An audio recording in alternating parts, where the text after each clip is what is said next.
বিশিষ্ট চিকিৎসক সমীর পাল মহোদয়কে।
সেবায়নম ফাউন্ডেশন, কিন্তু এই সেবায়নম ফাউন্ডেশনের মূল উদ্দেশ্য কিন্তু চাইল্ড এডুকেশন এবং পাবলিক হেলথের উপর।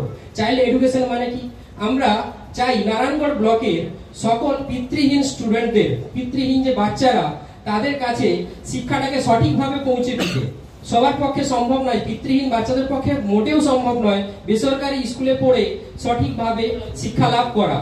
আর আজকে যা দেখছি, নিট বা জাতীয় লেভেলে যে কোনো পরীক্ষায় পাস করতে গেলে ইংরেজি শিক্ষাটাকে খুব ভালোভাবে কম টাকার মধ্যে 20-25-30 হাজার টাকার মধ্যে ওরা বিএমএলটি, ডিএমএলটি, বিপিটি, ডিপিটি এগুলো শিখে যদি স্বাবলম্বী হতে পারে, তাহলে আমার এলাকার ছাত্রছাত্রীরা শুধুমাত্র একটা নির্দিষ্ট জিনিসের, নির্দিষ্ট পেশার উপর ভিত্তি করে পিছিয়ে থাকবে না, তারাও এগিয়ে যাবে, তারাও আগামীকে পথ দেখাবে, এই আশা রাখবো।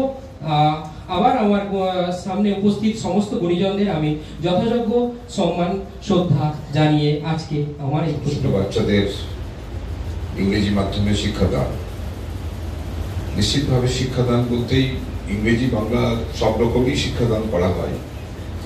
বাংলা যেমন জানা দরকার, ইংরেজিও ঠিক তেমনি একইভাবে জানা দরকার। ছোট বাচ্চাদের সামগ্রিক তার মানসিক বিকাশ এবং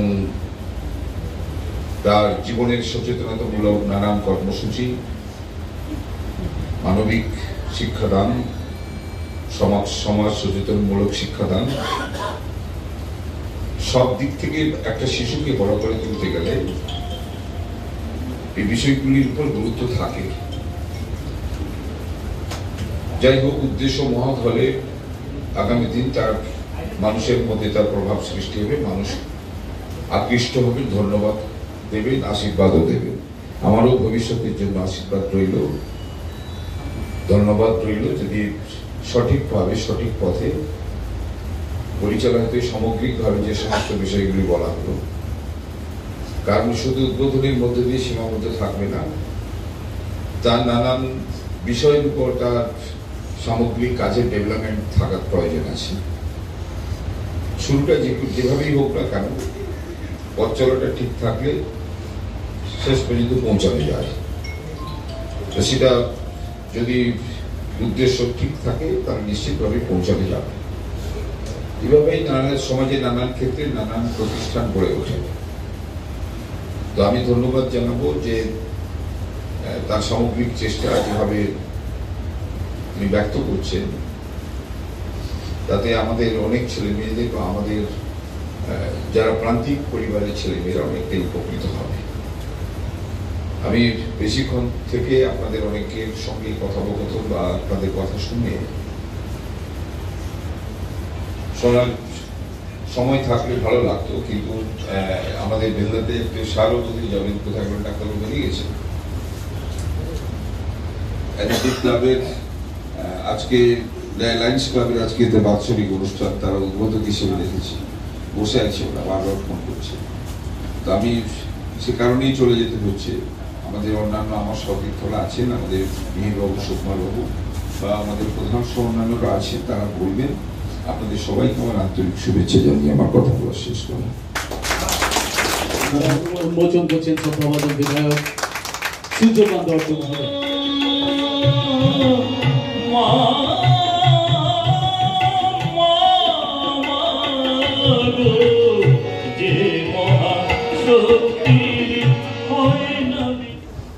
কারণ আমরা তো যে বয়সে পৌঁছেছি, তো আমরাও তো একটা শিশু বয়স অতিক্রম করে এসেছি, কিন্তু তৎকালীন দিনের ভাবনা, তৎকালীন সমাজ ব্যবস্থা যে জায়গায় ছিল, আজকে কিন্তু আমূল পরিবর্তন হয়েছে।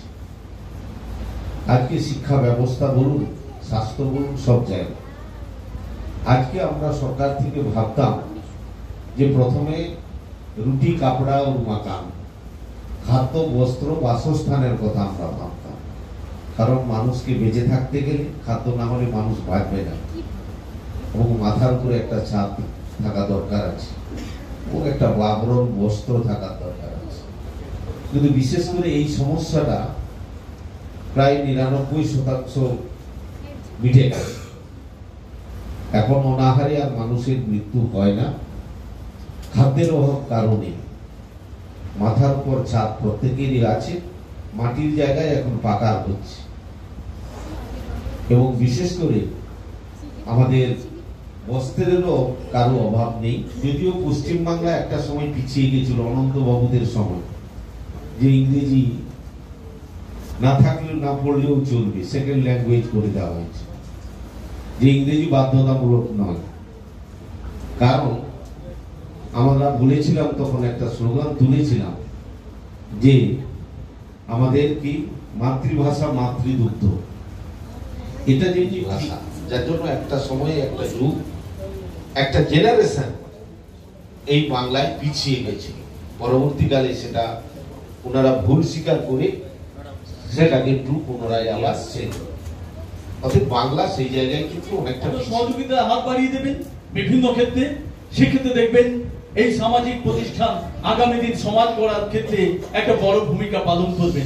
আসুন আমরা শ্রদ্ধা নিবেদন করছি। আমাদের মধ্যে পেয়েছি মাননীয় শিক্ষক শ্রদ্ধাভাজন অনন্ত পণ্ডিত মহোদয়কে পালন করে নিচ্ছেন candle public school O Swami Vivekananda institute of paramedical and nursing স্কুলের সদস্যরা। আমরা ওনাদেরকে শ্রদ্ধা নিবেদন করছি। আমি একটা কথা বলতে ভুলে গেছি, যেটা হচ্ছে এই যে বৃত্তি ধারা যে সমস্ত সন্তান রয়েছে, আমাদের গভর্নমেন্টের একটা প্রজেক্ট রয়েছে, যেটা হচ্ছে বাৎসল্য। আমাদের ব্লকে অ্যাপ্লাই করলে আমরা কিন্তু আমাদের যে